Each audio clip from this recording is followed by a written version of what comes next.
कृष्ण का स्मरण करें। नमः ओम विष्णुपादाय कृष्ण प्रेष्ठाय भूतले श्रीमते भक्ति वेदांत स्वामिनिति नामिने।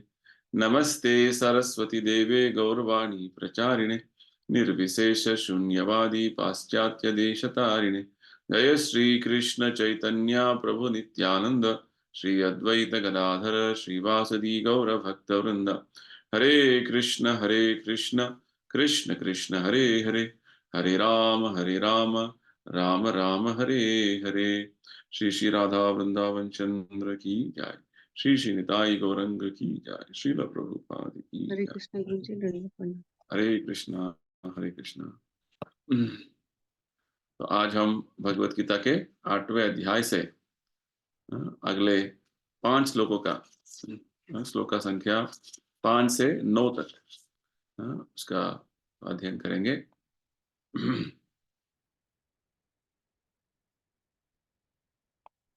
तो भगवत गीता का 8वां अध्याय का नाम है भगवत प्राप्ति। तो हमने पिछले सेशन में 4 श्लोकों का अध्ययन किया था। आगे बढ़ाते हुए आज और 5 श्लोकों का अध्ययन करेंगे। ये सभी सत्संग कार्यक्रम जो कर रहे हैं गीता का, प्रभुपाद जी की कृपा है। तो प्रभुपाद जी अंतर्राष्ट्रीय हरे कृष्णा आंदोलन का संस्थापक आचार्य है, इस्कॉन संस्था का। तो उन्होंने भगवत गीता का सरल रूप से हमें उसको अनुवाद किया है, व्याख्या दिया है, ताकि हम भगवान जिस तरीके से चाहते हैं गीता को समझना, हम समझ पा रहे हैं और हमारे जीवन में उसे अनुसरण कर पा रहे हैं। तो उनके लिए हमें आभार व्यक्त करते हुए पहले हम श्रीपाद आदि शंकराचार्य जी द्वारा विरचित गीता महात्म्य से एक श्लोक समझने की कोशिश करेंगे। इस श्लोक का संख्या 2 है। मलिने मोचनम पुंसाम जल स्नान दिने दिने सकृत गीतामृत स्नानम संसार मलनाशनम। मनुष्य जल में स्नान करके नित्य अपने को स्वच्छ कर सकता है, लेकिन यदि कोई भगवत गीता रूपी पवित्र गंगा जल में एक बार भी स्नान कर ले तो वह भवसागर की मलिनता से सदा सदा के लिए मुक्त हो जाता है। अच्छा बात बताते हैं आदि शंकराचार्य जी कि हमें हर दिन नहाना पड़ता है सुबह, ताकि हमारा जीवन, हमारा जो शरीर को स्वच्छ रखने के लिए। परंतु गीता का जो ये पवित्र वाणी का, हम इसे जो है हमारा बुद्धि में इसको स्नान कर लेंगे। यानी कि जब हम इसका श्रवण करने से क्या होता है, हमारा अस्तित्व शुद्ध हो जाता है। तो क्या होता है, हम इस भवसागर के जो मलिनता से अभी हम इसमें उलझ गए हैं, सदा स्थिति के लिए इससे मुक्त हो जाएंगे। भवसागर यानी कि बार बार जन्म लेना, बार बार मृत्यु लेना, मृत्यु प्राप्त करना, जन्म मृत्यु के चक्कर में फंस गए हैं, इसको भवसागर बोलते हैं, संसार चक्र बोलते हैं। इससे हम बाहर निकल सकते हैं। तो केवल भगवत गीता का अध्ययन मात्र से ये संभव है। तो आज भगवत गीता का 8वां अध्याय का 5वां श्लोक शुरू करेंगे। भगवान बोलते हैं, श्री भगवान वाच अंत काले च मामेव स्मरन् मुक्त्वा कलेवरम यः प्रयाति समद्भावम याति नास्त्यस्त्र संशयः। और जीवन के अंत में जो केवल मेरा स्मरण करते हुए शरीर का त्याग करता है, वह तुरंत मेरे स्वभाव को प्राप्त करता है, इसमें रंच मात्र भी संदेह नहीं है। तो यहाँ पे भगवान हमें अर्जुन के प्रश्नों का उत्तर में ये बात बता रहे हैं। इस अध्याय की शुरुआत में अर्जुन ने भगवान से 6 प्रश्न किया था। तो भगवान ने अब तक 5 प्रश्नों का उत्तर दे दिया है।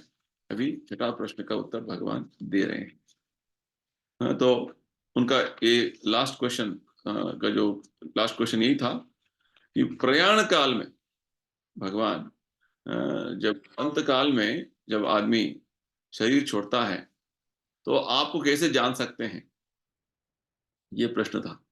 तो इस श्लोक से, 5वें श्लोक से पूरा अध्याय में भगवान इसी प्रश्न का उत्तर देते हैं।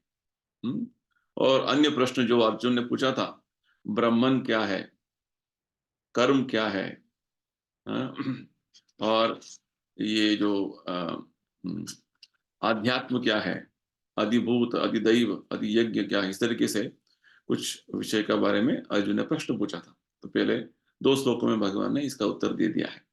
तो इस श्लोक से अर्जुन का जो लास्ट क्वेश्चन है, प्रयाण काल यानी कि अंत काल में, मृत्यु समय में एक आदमी भगवान आपको कैसे जान सकते हैं, ये प्रश्न था।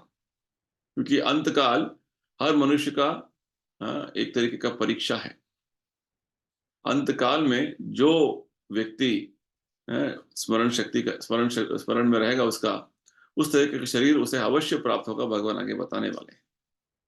तो पूरा जीवन में हमने जो कार्य किया है, उसका पूरा जो सार सर्वस्व में उसका याददाश्त आ जाएगा, याददाश्त आएगा अंत काल में।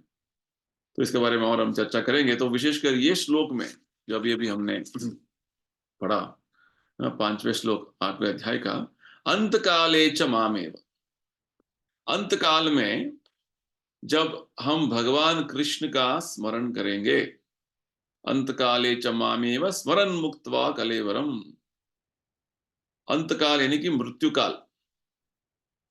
हर व्यक्ति को मृत्यु का सामना करना ही पड़ेगा एक दिन। जब भौतिक शरीर हमें प्राप्त होगा, तो हम 4 तरीके के अवस्थित परिस्थिति से गुजरना पड़ेगा। जन्म होगा, बुढ़ापा होगा, बीमारियां होंगे, और अंत में मृत्यु होगा। तो ये भौतिक शरीर का इस तरीके का जो है अलग अलग प्रक्रियाएं हैं। जन्म, मृत्यु, जरा, व्याधि, दुख, दोषानुदर्शनम, भगवान बाद में बताने वाले हैं।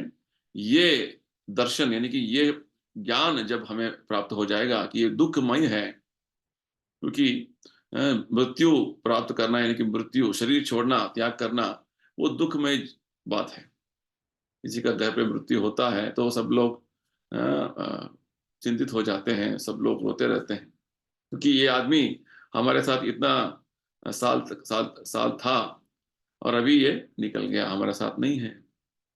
तो ये मृत्यु समय के जब बारे में, मृत्यु का जो परिस्थिति के बारे में भगवत गीता में विशेषकर हमें समझाते हैं कि मृत्यु आदमी को अवश्य उसका उसे प्राप्त करना ही है, परंतु मृत्यु किस तरीके से करे, भगवान यहाँ पे हमें समझा रहे हैं। यानी कि भगवत गीता में हमें आर्ट ऑफ डाइंग, मृत्यु का समय में हमें किस तरीके से तैयार रहना है, ये बात बताते हैं भगवान। क्योंकि हमेशा हमें आर्ट ऑफ लिविंग, कैसे जीवन चलाना है, इसके बारे में सब लोग समझाते हैं, परंतु मृत्यु के समय में किस तरीके से हमें जीवन का सामना करना है, किस तरीके से तैयार रहना है, ये कोई नहीं बताता है। ये केवल भगवान ही समझा सकते हैं। क्योंकि हम लोग सब सोचते हैं कि हमारा कुछ मृत्यु नहीं है। महाभारत में बहुत अच्छा एक प्रसंग आता है। यक्ष जो है एक प्रसंग में पांडवों से बहुत प्रश्न करते हैं, विशेषकर युधिष्ठिर महाराज से प्रश्न करते हैं, इस संसार में सबसे आश्चर्य वाली जो है बात क्या है।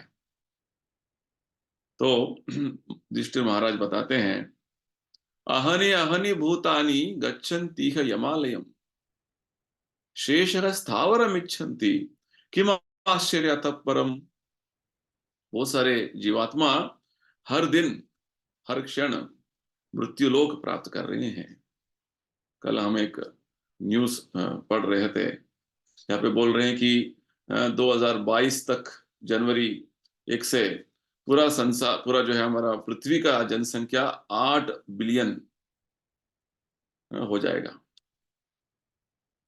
8 बिलियन यानी कि 800 करोड़ लोग हो जाएंगे। और वो एक डेटा दे रहे थे, एक एनालिसिस कर रहे थे कि हर सेकंड में लगभग 24 बच्चे पैदा होते हैं पूरा दुनिया भर में, और हर सेकंड में लगभग 15 से 18 लोग मर जाते हैं। तो यानी कि पूरा दुनिया में इतने सारे लोग हर क्षण मर रहे हैं।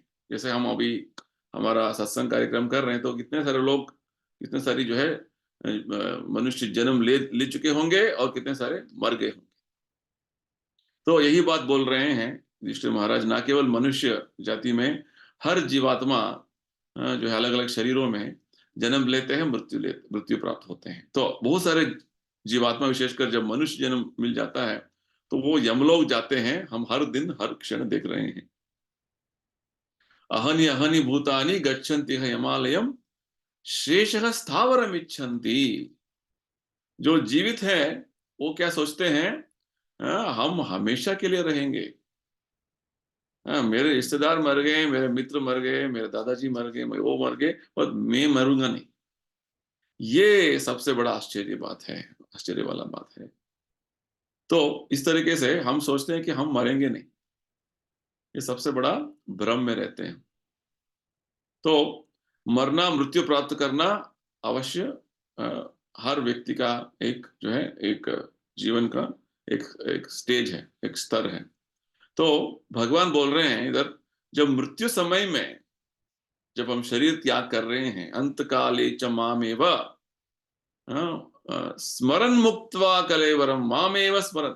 भगवान बोलते हैं मेरा स्मरण करते हुए जब आप शरीर त्यागेंगे तो क्या होगा, तो आप मेरा धाम पहुंच जाओगे।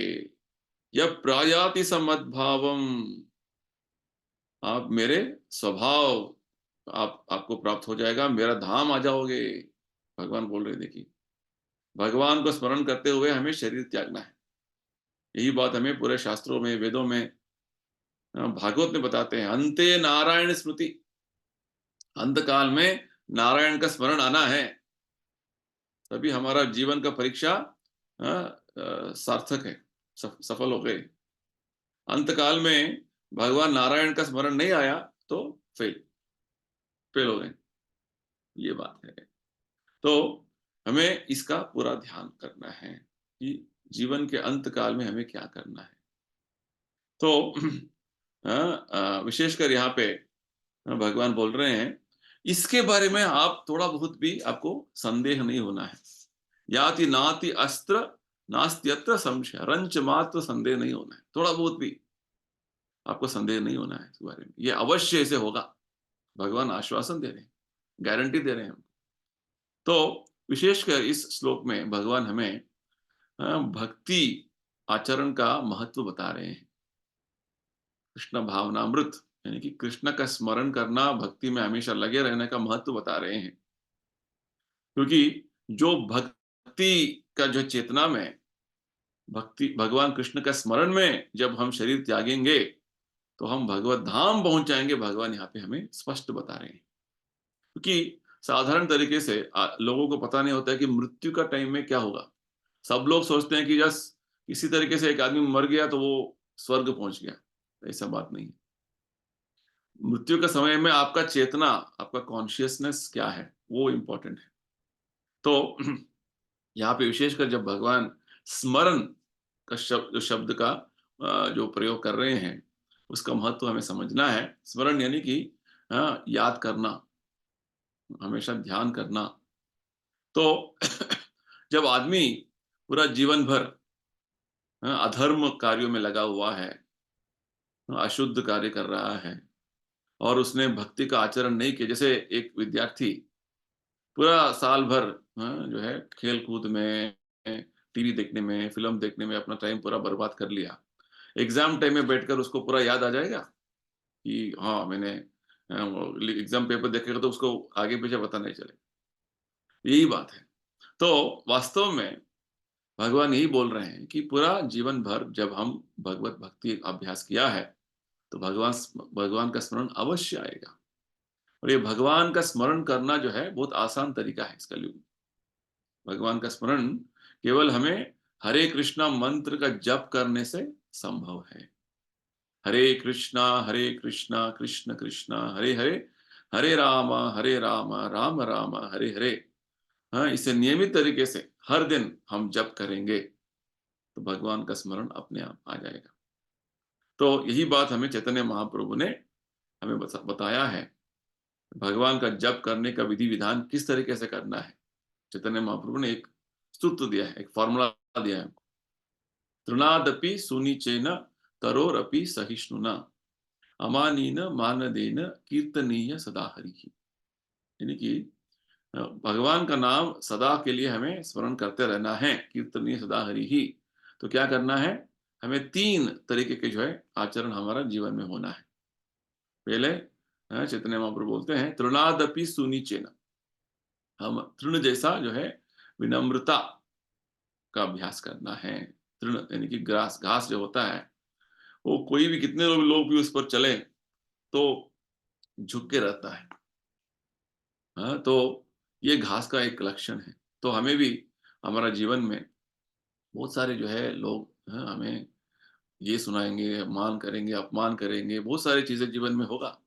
तो हमें विनम्रता से जीवन में चलते रहना है, आगे बढ़ना है। हमारे जीवन का उद्देश्य क्या है? भगवत प्राप्ति है, भगवान का ध्यान जाना है। तो ये सभी सांदर्भिक हैं जो होगा। अलग-अलग तरीके के जो चीज़ें होंगे जीवन में, वो सब इंसिडेंटल है। तो तृणादपि सुनिचेन तरोरपि सहिष्णुना। तरोरपि सहिष्णुना यानी कि एक वृक्ष जैसा हमें सहिष्णुता अभ्यास करना है। जैसे अभी इतना ठंड का मौसम है, गर्मी का मौसम में तो हर समय में वृक्ष जो है हमेशा उसे सहन करते हुए खड़ी रहती है, और कोई भी जो उसके छाया में आ जाते हैं, उसे हमेशा जो है सहारा देती है। हमेशा जो है छाया देती है, फल देती है, वृक्ष जो है वो सारा जो है सुविधाएँ देती है। तो ये वृक्ष का एक लक्षण है। तो तृण जैसा विनम्रता, वृक्ष जैसा जो है सहिष्णुता, और हमारे हम जो है हर व्यक्ति को मान-सम्मान करना, हमारे लिए व्यक्तिगत तरीके से किसी को जो है हम अपेक्षा नहीं रखना कि वो मुझे मान देना है, मुझे सम्मान करना है। ये तीसरा बात है। यानी कि सबका सम्मान करना, और अपने लिए व्यक्तिगत स्तर में हमें सम्मान अपेक्षा नहीं करना।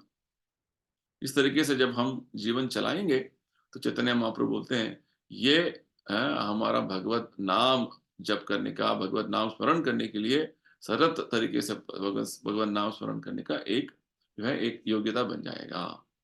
तो प्रभुपाद जी समझा रहे हैं, तो इस तरीके से जब हम जीवन बिताएँगे और भगवान का नाम स्मरण करते जाएँगे, तो हमारा जीवन सार्थक हो जाएगा। क्योंकि हम भगवत धाम प्राप्त कर लेंगे। देखिए, भगवान कितना स्पष्ट बता रहे हैं। प्रयाण काल यानी कि अंत काल में, मृत्यु काल में भगवत प्राप्ति होना मनुष्य जीवन का सार्थकता है।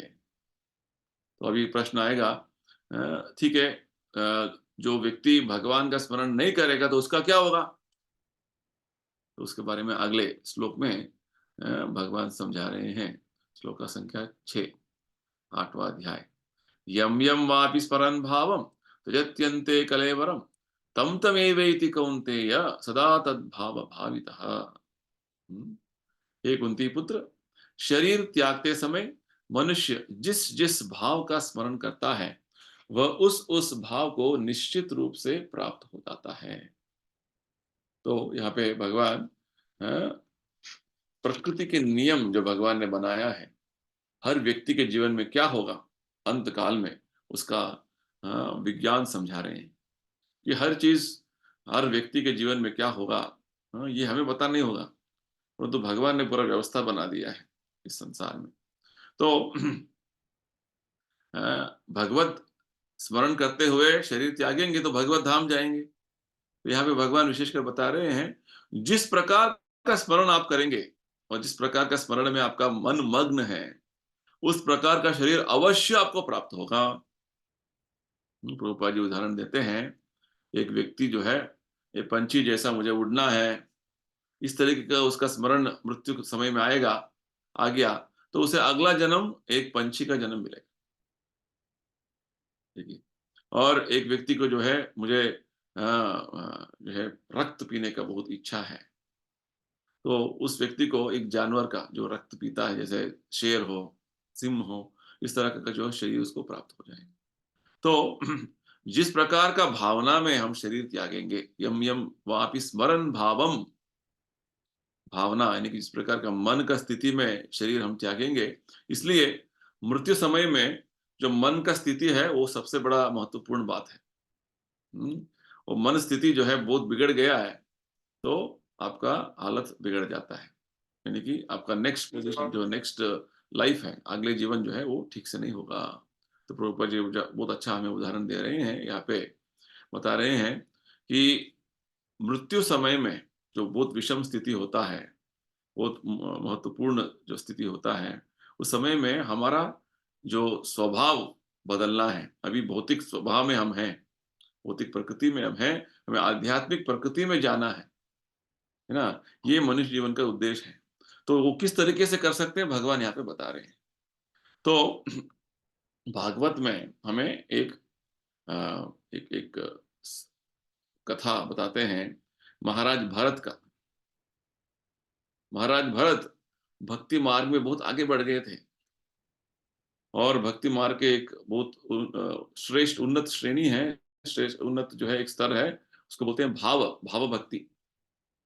उस स्तर पे पहुँच गए थे, ना? उस स्टेज के बाद है वो ऑलमोस्ट शुद्ध भक्ति पहुँच जाते थे, पहुँच जाते। तो उस समय में क्या हुआ, भाव भक्ति के स्तर पर थे, तो उनके आश्रम के पास में एक हिरन जो है गर्भवती थी, वो भागते-भागते आई, क्योंकि शेर उसका पीछा कर रहा था।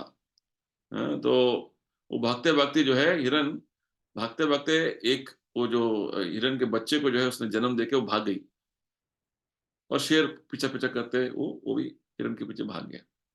तो यहाँ पे हिरन का जो बच्चा जो है, एकदम भरत महाराज के आश्रम के सामने ही गिर पड़ा। तो भरत महाराज उसे उठाए और वो ढूँढने चले गए। वो हिरन की जो माता है, वो कहाँ गई? ढूँढने के लिए चले गए, बहुत अंदर चले गए वन में, जंगल में नहीं मिला। वो बहुत भाग गई थी, वो आगे चली गई थी और यहाँ पे क्योंकि वो शेर के जो पीछा जो कर रहा था। तो भरत महाराज जो है, वो हिरन के बच्चे को बहुत अच्छा से क्योंकि माता नहीं थी तो उसका पूरा पालन-पोषण करने लगे। इतना उसके पालन-पोषण में मग्न हो गए कि अपना जो भक्ति कार्य थोड़ा बहुत उसे जो है वो उसको जो है वो नेग्लेक्ट करने लगे। तो इसमें इतना मग्न हो गए कि उसी चिंता में अपना पूरा जो है समय बिताने लगे। हिरण को जो है उन हिरण का खाना, उनको दूध पिलाना, उसको वो करना, उसको ध्यान रखना, उसका नहलाना, इस तरीके से पूरा ध्यान रखने में जैसे एक माता-पिता जो है बच्चे का ध्यान रखते हैं, इस तरीके से वो मग्न हो गए। तो इसी चिंता में, इसी विचार में, इसी मन के भावना में उन्होंने शरीर त्यागा। तो क्योंकि हिरण के स्मरण में थे, तो उनको हिरण का शरीर मिल गया, नेक्स्ट लाइफ। उनको भगवत धाम प्राप्त होना था, वो भूलकर वो हिरण के शरीर उनको मिल गया। और हिरण के शरीर में उनको याद आ गया कि मैंने क्या कर दिया? मुझे भगवत भक्ति करना था, मैंने इसे इस तरीके से उलझ गया फिर से एक और शरीर में। तो हिरण के शरीर में वो जब उनको जन्म मिल गया, तो कुछ संतों के आश्रम में जाकर उधर बैठ जाते थे और उस शरीर में और कथा होता था, भागवत कथा वो सुनते थे। इस तरीके से अपना जीवन बिताया उन्होंने, अगला जन्म उनको मिला, फिर से मनुष्य जन्म मिला। और उस जन्म में उनका नाम था जड़ भरत। वो ध्यानपूर्वक अभी इस तरीके से जीवन बिताना चाहते थे, जैसे क्योंकि अभी साधारण मनुष्य जैसा जीवन बिताते हैं तो लोग और तंग करते हैं, इसलिए उन्होंने एक तरीके से पागल आदमी का एक धारणा कर लिया उन्होंने। जड़ यानी कि जैसे ज़्यादा एक्टिव लाइफ नहीं है, बस कोई भी कुछ भी कहेगा बस सुनते रहो। हैं? और कोई कुछ डाँटेगा, कुछ बोलना नहीं वापस। इस तरीके से उसको जड़ भरत का शरीर में उनको जन्म मिल गया और उस जन्म में उनका मुक्ति हुआ। यानी कि उनको 3 जन्म लेना पड़ा। हैं? तो इस तरीके से भागवत में बताते हैं कि मृत्यु के समय में आपने जो-जो कार्य किया पूरा जीवन भर में, उसका पूरा स्मरण आता है। और आपके जीवन में ज़्यादातर आपने भक्ति कार्य में अपने आप को लगाया है, तो आपको अंत में भगवान का स्मरण आएगा। तो इसलिए हम अपने जीवन में इस भौतिक संसार से बाहर निकलना है, तो हम अपने जीवन में भक्ति कार्य का आचरण बढ़ाना है। ये बहुत महत्वपूर्ण बात है जो प्रभुपाद जी हमें समझा रहे हैं। तो विशेषकर आध्यात्मिक यानी कि भक्ति कार्य में हमेशा अपने आप को लगाते रहे लगा के रखेंगे, तो हमारा स्मरण भी क्या होगा? आध्यात्मिक स्मरण आएगा अंत काल में। तो इसलिए हरे कृष्णा मंत्र जप करने का इतना महत्व देते हैं प्रभुपाद जी, कि वो हरे कृष्णा मंत्र का जप करना इतना महत्वपूर्ण है कि हम जब जप करते रहेंगे हर दिन नियमित तरीके से, तो एक तरीके का अभ्यास हो जाएगा। और जितना हम जप करेंगे उतना हमारा आध्यात्मिक धन बढ़ता जाएगा, उतना हमारा जो है भगवान का स्मरण बढ़ता जाएगा। इसलिए भगवान का नाम जप करना इतना इतना इम्पोर्टेंट जो है एक आध्यात्मिक कार्य है, भक्ति का। सबसे प्रभुपाद जी बोलते हैं, जप करना ही हमारा भक्ति कार्य में सबसे श्रेष्ठ एक कार्य है, सबसे प्रमुख कार्य है, सबसे मुख्य कार्य है। ठीक है? तो तो भगवान ने समझाया, अंत काल में उनका स्मरण करेंगे, तो उनके धाम अवश्य जाएँगे। उस उनका स्मरण नहीं करें, अलग-अलग कुछ स्मरण कर लिया, तो जिस प्रकार का स्मरण है, आपका भावना है, उस तरीके से आपको अवश्य प्राप्त होगा, भगवान बोलते हैं। और आगे नेक्स्ट श्लोका 8.7, 7वां श्लोक में भगवान बता रहे हैं, ये बहुत इंपॉर्टेंट श्लोका है।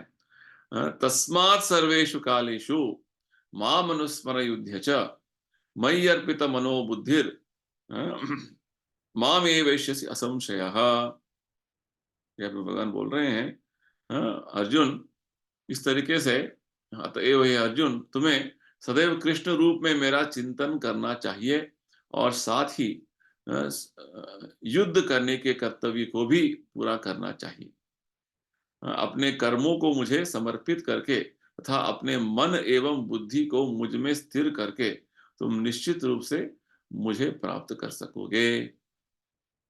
तो प्रभुपाद जी यहाँ समझाते हैं हमको कि भगवान अर्जुन के माध्यम से हर व्यक्ति को ये समझा रहे हैं किस तरीके से अपना जीवन चलाना है। क्योंकि अभी अब तक भगवान ने क्या बोला, अंत काल में उनका स्मरण करने से हम भगवत प्राप्ति हो जाएगा हमारा।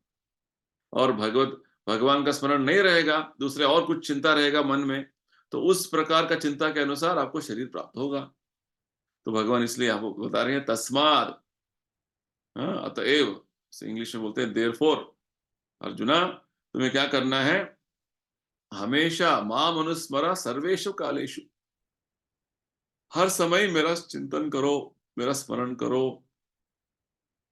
तो भगवान ये नहीं बोल रहे अर्जुन को, मेरा स्मरण करने के लिए अर्जुन तुम सब कुछ त्याग कर दो, संन्यास ले लो, नहीं। अर्जुन एक योद्धा था, अर्जुन क्षत्रिय था, युद्ध भूमि में खड़ा है। तो अर्जुन को भगवान ने क्या बोला कि वास्तव में तुम्हारे युद्ध के कार्य में भी मेरा स्मरण करो। ये बहुत बड़ा इंपॉर्टेंट पॉइंट भगवान बता रहे हैं, क्योंकि हमारा मन का दो विभाग है। अंग्रेजी में बोलते हैं foreground mind, background mind. Foreground mind यानी कि जो हमारा अभी जो कुछ हम कार्य करते हैं, सोचते हैं, कार्य करने के लिए जो जो हम कार्यशील होते हैं, वो सभी चीजें फोरग्राउंड माइंड में होता है। और बैकग्राउंड माइंड में जो है हमारा ज्ञान है, जो हमने क्या समझा है उसके बारे में, क्या समझते हैं उसके बारे में, वो सभी ज्ञान ऑलरेडी उसमें है। तो भगवान का यही बोलना है कि आप जो जो कार्य कर रहे हैं, वो करते जाइए, परंतु जो बैकग्राउंड माइंड में हमेशा मुझे स्मरण में रखिए। जैसे उदाहरण के तरीके से, उदाहरण के तौर पर देखेंगे, तो एक फैमिली मैन, एक गृहस्थ व्यक्ति जो है, वो कोई बिजनेस कर रहा है, कुछ काम में लगा हुआ है, व्यवसाय कर रहा है, तो वो व्यवसाय तो करता है, उसका बैकग्राउंड में क्या है, वो ये सब फैमिली के लिए कर रहा हूँ, मेरा फैमिली को, उस फैमिली का देखभाल करना है, तो ये बैकग्राउंड से करता है ना। ठीक उसी प्रकार हम जो हर कार्य करते हैं, हम डॉक्टर हो, हम इंजीनियर हो, हम बिजनेसमैन हो, कुछ भी हो, जैसे घर पे जो है माताएं खाना बनाती हो, हमें समझना है कि ये खाना जो है हम फर्स्ट भगवान को भोग लगाने के लिए कर रहे हैं, भगवान के लिए कर रहे हैं। आप डॉक्टर हो तो आपको सोचना है कि ये जो मरीज है, ये तो ये भी आत्मा है, भगवान का अंश है। और इसमें इसमें जो कुछ हम जो भगवान हमें देंगे, जो पैसा, ये हम भगवत भक्ति में जो है इसे उपयोग करेंगे। इस तरीके का सोच हमेशा सब चीजों को भगवान के साथ जोड़ना, इसको बोलते हैं स्मरण। माम अनुस्मर, तस्मात् सर्वेषु काल, इसलिए अर्जुन भगवान बोलते हैं, अर्जुन सर्वेषु कालेषु, हर समय मेरा स्मरण में रहना है तुमको। तुम युद्ध कर रहे हो, समझो कि युद्ध मैंने जो है इसका पूरा इसको इसका इसका परिकल्पना किया है और मेरे लिए तुम युद्ध कर रहे हो, इस भावना से। तो इस तरीके से संपूर्ण तरीके से मयि अर्पित मनोबुद्धि, मन बुद्धि है, और अपने आप को भगवान के स्मरण में जो है भगवान के लिए समर्पण कर लेना है। तो भगवान बोलते हैं इस तरीके से जब अपने आप का समर्पण कर लिया तो अवश्य तुम मुझे प्राप्त करोगे। एक तो हम चर्चा कर रहे थे भगवान का नाम जप करने का। भगवान का नाम जप करने का जो स्थिति जो है वो तो हम एक नियमित तरीके से कुछ समय तक के लिए दिन में करेंगे, अभ्यास करेंगे, परंतु हमारा वो स्थिति नहीं है कि हम 24 आवर्स 24 घंटे भगवान का स्मरण करें, वो स्थिति में नहीं है। तो भगवान इसलिए हमें एक और आसान तरीका बता रहे हैं। आप जपा भी कीजिए, जो निर्धारित तरीके से, और पूरा समय, बाकी समय जो है आपका बैकग्राउंड माइंड में हमेशा भगवान के साथ जो जो कार्य कर रहे हैं उसको समर्पण करने का कोशिश कीजिए। ये बात है। तो बहुत बड़ा जो है एक अच्छा सीक्रेट भगवान यहाँ बता रहे हैं हमको। तो विशेषकर भगवान यहाँ अर्जुन को बता रहे हैं कि मेरे स्मरण करने के लिए, भगवान का स्मरण करने के लिए अपना कर्तव्य त्याग कर देना ऐसा बात नहीं है। जो कार्य कर रहे हैं करते जाइए, उसे करते करते साथ ही आप भगवान का स्मरण कर सकते हैं कि भगवान को सभी कार्यों का समर्पण कर, उनका फल जो है भगवान का समर्पण कर सकते हैं। इस तरीके से क्या होगा, हम भौतिक कलमश से, भौतिक जो है प्रदूषण से हम बच जाएंगे और हमारा बुद्धि और मन भगवान पे समर्पण हो जाएगा। तो प्रभुपाद जी समझा रहे हैं, भगवान यहाँ पे हमें आश्वासन दे रहे हैं फिर से, बिना जो है संशय के, अर्जुन ये बात समझो कि जितना हम भगवान को अपने मन में रखने का कोशिश करेंगे उतना हमारा अंदर से शुद्धिकरण होता जाएगा और भगवान के हम बहुत पास में जाते जाएंगे। ये बात है। तो हमारा कोशिश क्या होना है, हमेशा भगवान का स्मरण करने का चेष्टा करना। एक आचार्य जिनका नाम रूप गोस्वामी बताते हैं कि स्मर्तव्य सततम विष्णु, विस्मर्त्यर्व्यो न जादुचित। Always remember Krishna, never forget Krishna. हमेशा भगवान कृष्ण का स्मरण करने का कोशिश कीजिए, भगवान को कभी नहीं भूलना है। तो सभी वेदों का नियम यही हमें बता रहे हैं, सर्व विधि निषेधस्योर, यानी कि सभी कार्य जो है हमें इस तरीके से करना है। हमें जो कार्य कर रहे हैं हमें समझना है, मेरा जो बुद्धि है, कोई भी जो प्रोफेशन में मैं यूज कर रहा हूँ भगवान ने दिया हुआ है। भगवान ठीक से मुझे मार्गदर्शन करेंगे तो मैं वो कार्य कार्य ठीक से कर पाऊंगा। इस तरीके से हर कार्य पर भगवान पर निर्भर होना ये आवश्यक है। इसी को बोलते हैं मयि अर्पिता मनोबुद्धि। ऐसा नहीं सोचना कि मुझे मेरा बुद्धि है, मेरा जो है क्षमता है, मुझे बहुत इंटेलिजेंस है, मेरा इतना सारा, ऐसे ये गलत है। भगवान ने बुद्धि दिया, जैसे हमने पढ़ा है 7वें अध्याय में, भगवान ही बुद्धि देते हैं, भगवान ही शक्ति देते हैं, भगवान ही सब कुछ कराते हैं, हमको बल देते हैं। बस उनका ही कृपा है, इस तरीके से हम सोचते रहेंगे और हर कार्य जो है भगवान का संबंध में करेंगे तो उसको बोलते हैं तस्मात् सर्वेषु कालेषु माम अनुस्मर युध्य च। तो इस तरीके से जब हम जीवन बिताते जाएंगे तो भगवान बोलते हैं बिना संशय के तुम जरूर मेरे धाम आ जाओगे। चलिए नेक्स्ट श्लोक का देखेंगे, 8वां श्लोक। तो 8वें श्लोक में और अच्छा बात भगवान बता रहे हैं, अभ्यास योगेन, अभ्यास योग युक्तेन चेतसा नान्यगामिना परमं पुरुषम दिव्यम याति पार्थानुचिंतयन्।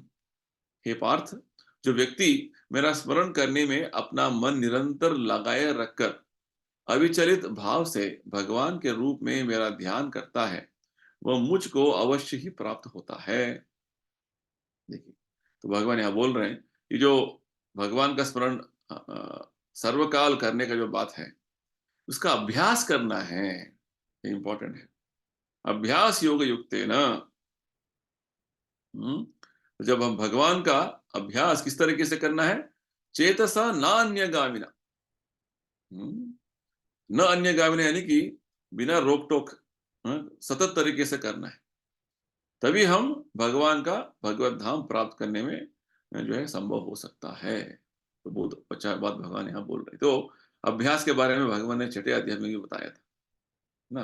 तो अभ्यास, अभ्यास यानी कि कोई भी चीज हम बार बार उसको करते जाते हैं, हर दिन करते हैं, उसको अभ्यास बोलते हैं, प्रैक्टिस।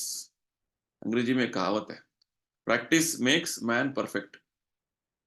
जितना अभ्यास करेंगे उतना आदमी जो है उसमें परिपूर्ण हो जाएगा। जैसे कोई अ, गाना गाता है तो उसके उसे अभ्यास करना पड़ता है। कोई डांस करता है तो उसका अभ्यास करना पड़ता है। कोई भी चीज, जब हम बार बार उसको अभ्यास करते हैं तो हम उसको उसमें एक्सपर्ट हो जाते हैं, परफेक्ट हो जाते हैं। तो भगवान यही बोल रहे हैं, जब हम भगवान का स्मरण करने में अभ्यास में लगे रहेंगे तो उसमें हम भी एक्सपर्ट हो जाएंगे। प्रभुपाद जी जगह बताते हैं, टू चैंट चैंट चैंट, यानी कि हम जब जब करते जाएंगे तो हम चैंटिंग करने में, जब करने में एक्सपर्ट हो जाएंगे। जैसे एक आदमी जो है ड्रिंक ड्रिंक यानी कि वो जो है अल्कोहल कंज्यूम करते रहता है, मद्यपान करते रहता है, तो वो अच्छा ड्रिंकर बन जाता है। ठीक उसी प्रकार हमें भगवान का नाम जप करते करते अच्छा चैंटर बन जाना है, भगवान का भक्त बन जाना है। तो विशेषकर भगवान यहाँ फिर से हमें इस श्लोक के माध्यम से भगवान का स्मरण करने के बारे में उसका महत्व और समझा रहे हैं। क्योंकि जब हम भगवान का पुण्य नाम का जप करेंगे, हरे कृष्णा मंत्र का जप करते जाएंगे, तो क्या होगा, हमें भगवान का अच्छी तरीके से स्मरण आ जाएगा। क्योंकि भगवान का स्मरण करने का जो तरीका प्रभुपाद जी बताते हैं, हमें भगवान का नाम का स्पष्ट उच्चारण करना और उसे बहुत ध्यान पूर्वक सुनना। जैसे ही हम इसे कीर्तन करना और श्रवण करना, इसे इसे करते जाएंगे तो हमारा मन और जिह्वा दोनों जो है इसमें पूरा मग्न है, और इस तरीके से भगवान का स्मरण अपने आप आ जाएगा और कुछ दूसरा विचार नहीं रहने मन में। तो ये जो अभ्यास है, जप करने का अभ्यास, जपा यानी कि भगवान का नाम बोलना और वो शब्द को सुनना, ये अभ्यास बहुत सरल अभ्यास है। और ये भगवान यहाँ बता रहे हैं, इस तरीके से जब हम अभ्यास करेंगे, और अभ्यास जो है ये सतत अभ्यास होना है, यानी कि एक जो है मोती पर आपने हरे कृष्णा एक मंत्र एक बार बोल दिया तो इसको रिपीट, यानी कि अभ्यास यानी कि बार बार दोहराना है इसी को। और इसमें कुछ बीच बीच में जो है डिस्टरबेंस नहीं होना है, कुछ रोक टोक नहीं होना है, एक एक एक बार कंटिन्यूअसली चलना है, ये बात है। तो क्या होगा इससे, भगवान बोलते हैं, परमम पुरुषम दिव्यम याति पार्थानुचिंतयन। अनुचिंतयन यानी किस तरीके से, सतत तरीके से आप जब आपका स्मरण भगवान पर रहेगा, तो भगवान बोलते हैं मुझे प्राप्त करोगे आप। पुरुष यानी कि भगवान परम जो है भोक्ता है, उनको हम प्राप्त करेंगे। तो हम सब वास्तव में भगवान का कौन सा शक्ति है, हम तटस्थता शक्ति है। इसके बारे में हमने सातवें अध्याय में बताया, समझाया था। भगवान जो है परम शक्ति, परम परम पर ब्रह्म है। ठीक है। तो भौतिक प्रकृति जो है अपरा प्रकृति, जो निम्न प्रकृति है, और हम जीवात्मा परा प्रकृति, तटस्थ शक्ति बोलते हैं।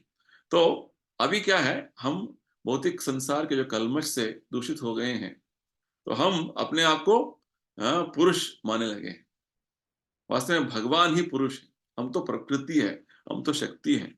तो विशेषकर जब हम भगवत नाम में अपने आप को लगा लेते हैं, तो हमें ये ज्ञान प्राप्त होता है कि हम भोक्ता नहीं है, हम भगवान के अंश हैं। भगवान वास्तव में भोक्ता है, हम उनके दास हैं।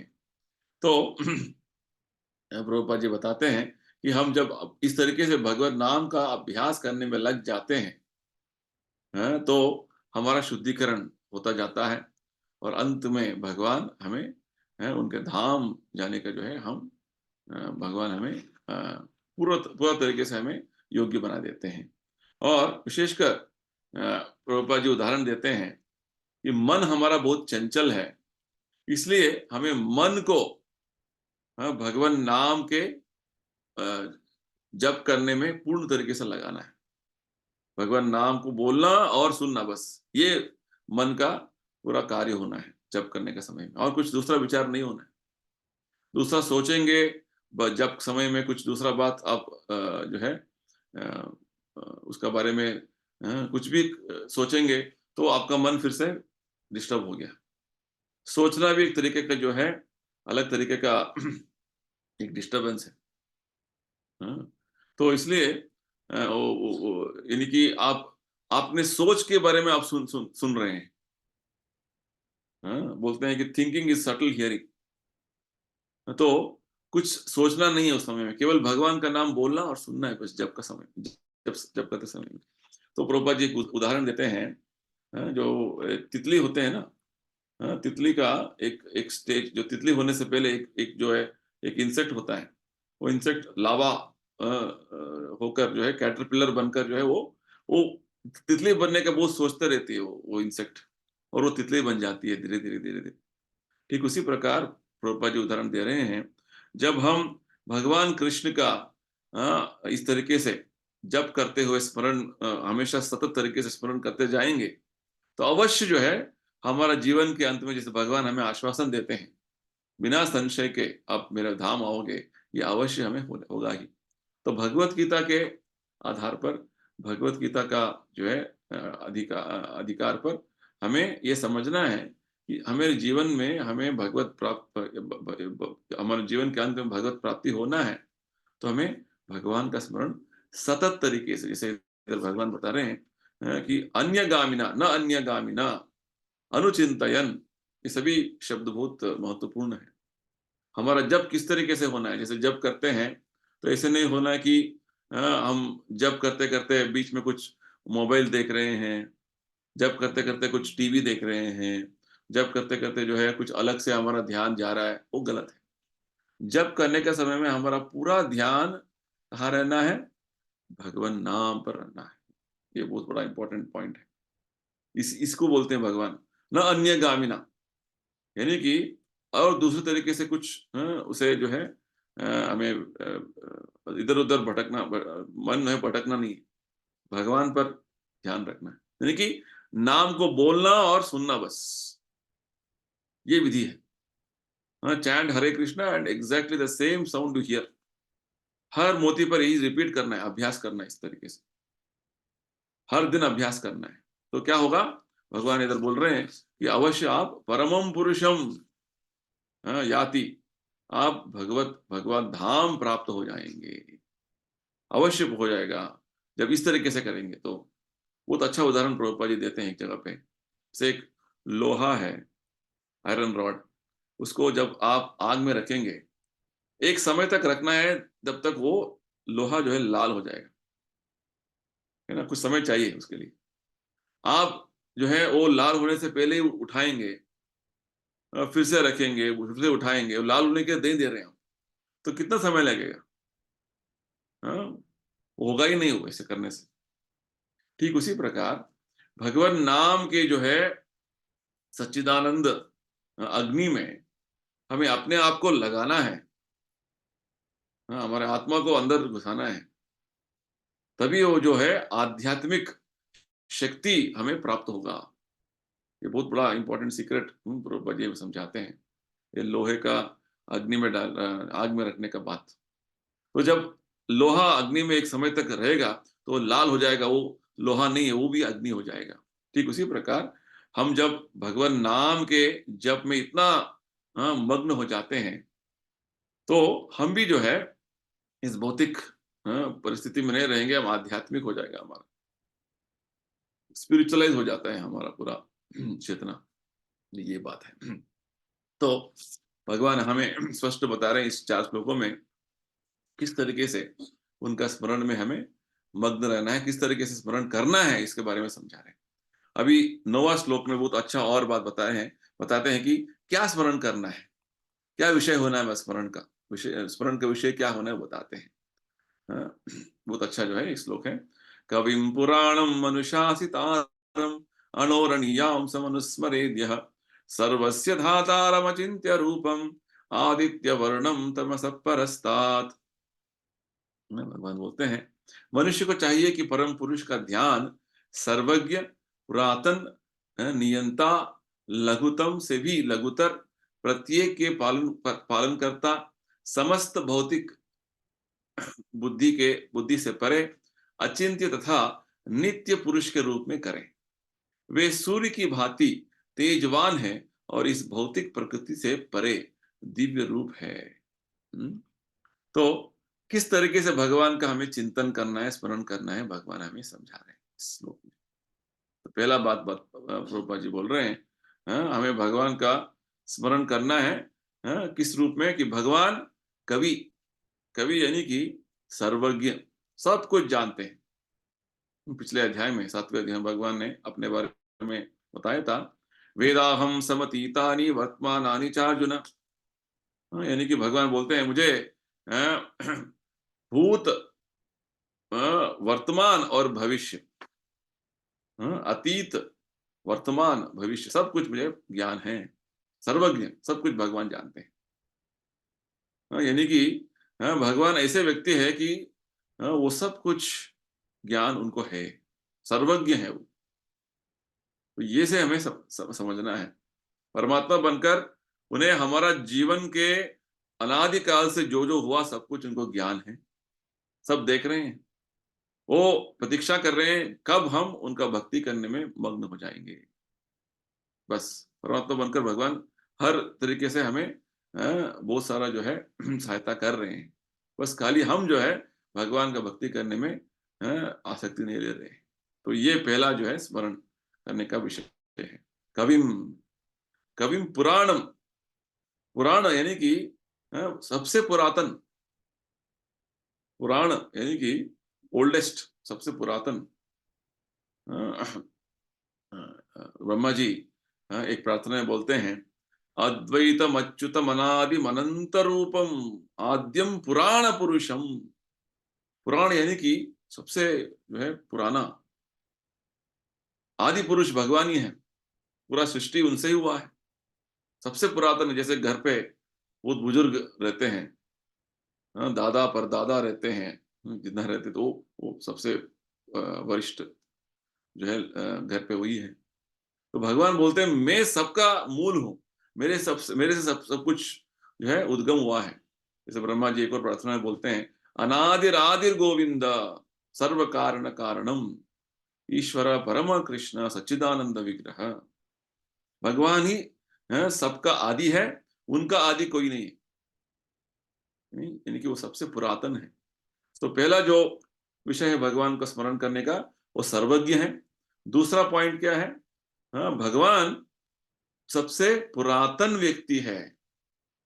वो इतना पुरातन होते हुए भी ब्रह्मा जी बोलते हैं नवयवनम च, देखने पर वो लगता है कि केवल भगवान का आयु है 16 साल से ज्यादा हुआ है, दिखता नहीं।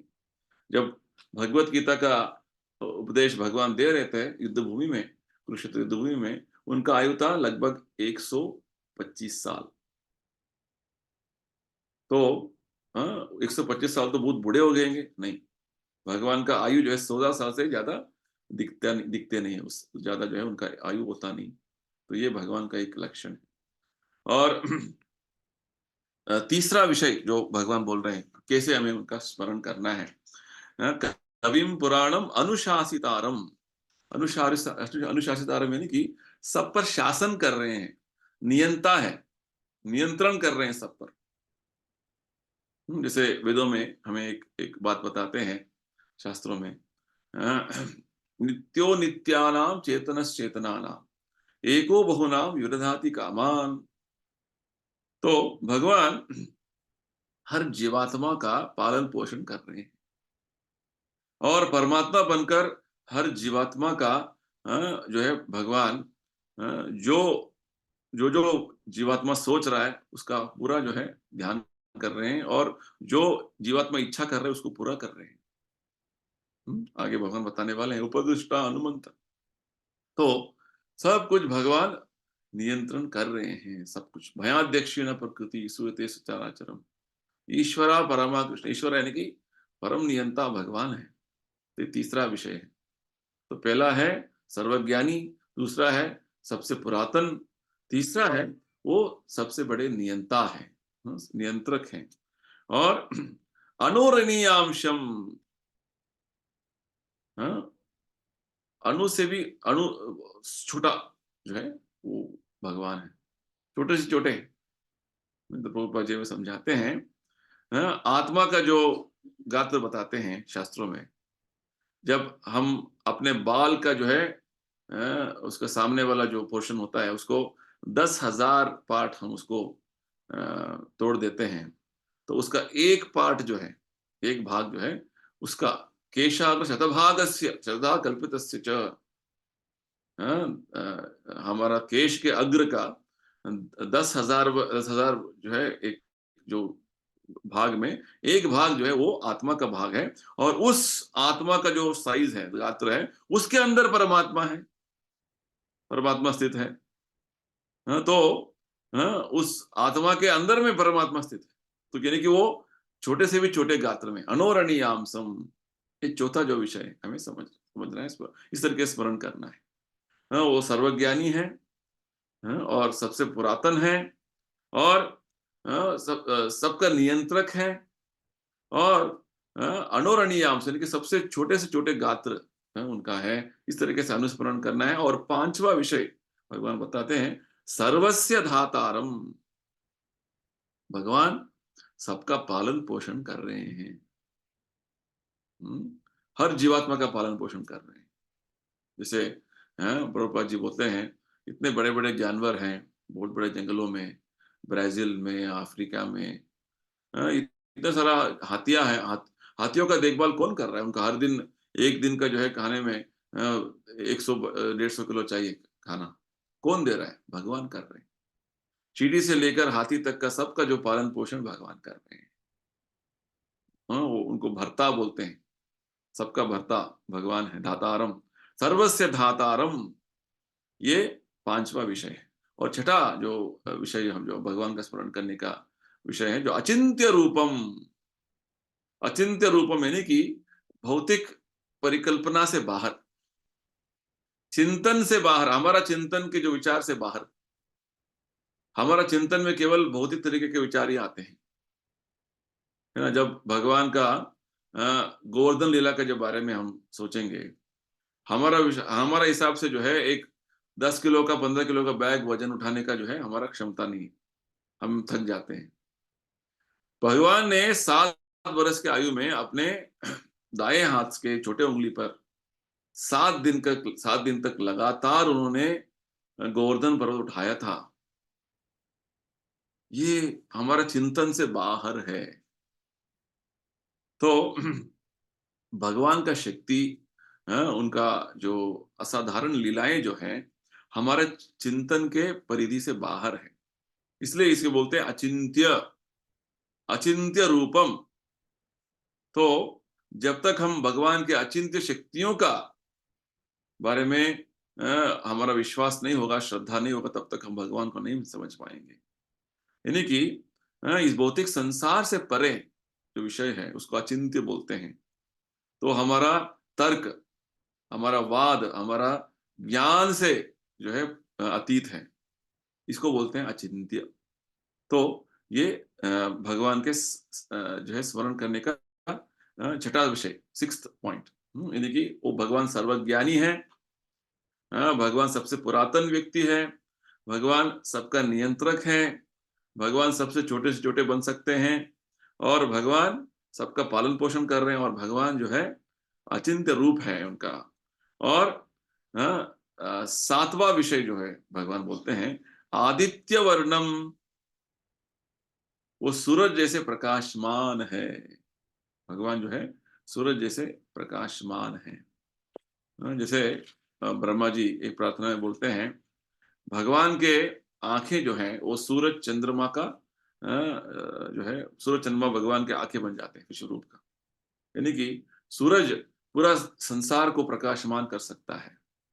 और ठीक उसी प्रकार जब भगवान के अस्तित्व जो है पूरा संसार को जो है उसे प्रकाशमान कर सकता है। कि भगवान का शक्ति से, जैसे भगवान ने 7वें अध्याय में बताया, हाँ, कि रसोहम अप्सु कौन्तेय प्रभास्मि शशि सूर्ययो। शशि सूर्य यानी कि चंद्रमा और सूर्य का जो प्रकाश भी भगवान से ही निकल रहा है। आगे 15वें अध्याय में भगवान यही बात बताने वाले हैं। तो वास्तव में भगवान सूरज का, चंद्रमा का रोशनी का स्रोत है। वो कितने जो है प्रज्वलित होंगे, आदित्य वर्णम। हम जैसे विश्वरूप के बारे में समझाते हुए आगे हम सुनेंगे, कि भगवान जब विश्वरूप का दर्शन दिया तो लग रहा था कि 1000 सूर्य एक बार उदय हो गए। सच्चिदानंद सूर्य है भगवान। तो एक सूर्य जो है हम देखकर इतना जो है आश्चर्य हो जाता है हमको। उस तरीके से एक भगवान का, जो भगवान सूर्य का जो है स्रोत है, उनका मूल है, उनका उद्गम, सूर्य का उद्गम है, वो कितने प्रज्वलित होंगे। तो ये बात है। तो आदित्य वर्णम तमसः परस्तात्, तमसः परस्तात् यानी कि इस तरीके से भगवान हमेशा दिव्य स्थिति में रहते हैं, आध्यात्मिक स्थिति में रहते हैं, भौतिक स्थिति से परे हैं, अतीत है, भौतिक भौतिक जगत से अतीत है, भौतिक जगत में नहीं है भगवान। ठीक है, इस तरीके से हमें स्मरण करना है। तो 8 विषयों के बारे में इधर भगवान स्वयं बताते हैं, इस तरीके से मेरा स्मरण करो। मैं सर्वज्ञानी हूँ, और मैं सबसे पुरातन व्यक्ति हूँ, मैं सबका नियंत्रण कर रहा हूँ, मैं बहुत छोटे से छोटे बन सकता हूँ, अणोरणीयांसम, और सबका पालन पोषण कर रहा हूँ। मेरा जो है स्वरूप जो है वो अचिंत्य है, हमारा चिंतन से बाहर है। मैं सूर्य जैसा प्रज्वलित हूँ, और इस भौतिक संसार से मैं अतीत हूँ। इस तरीके से हमें भगवान का स्मरण करना है। देखिए, भगवान का वो सारे जो दिव्य गुणों के बारे में भगवान ने स्वयं अपने दिव्य गुणों का वर्णन किया हुआ है। इस तरीके से हमें भगवान का स्मरण करना है। ऐसा नहीं कि कुछ आध्यात्मिकवादी जिनको मायावादी बोलते हैं भगवान का सर नहीं है, भगवान का हाथ नहीं है, भगवान का गुण नहीं है। ये गलत है। भगवान पूरे आध्यात्मिक दिव्य गुणों से भरपूर है। तो उनका आध्यात्मिक दिव्य गुणों का स्मरण हमें करना है। तो ये 9वें श्लोक में भगवान हमें इसी विषय पर बता दें। तो हम आगे भगवान क्या बताएंगे इस अध्याय में, और अध्ययन करेंगे नेक्स्ट सेशन में। तब तक के लिए हम जो है आपको हरे कृष्णा बोलते हैं। किसी को प्रश्न है तो पूछ सकते हैं, कुछ डाउट है? ओके, तो कुछ नहीं है तो हम यही समाप्त करेंगे। नेक्स्ट सेशन से फिर से कंटिन्यू करेंगे। हरे कृष्णा। जय श्रील प्रभुपाद। हरे कृष्ण गुरुजी, दंडवत। हरे कृष्णा, हरे कृष्णा।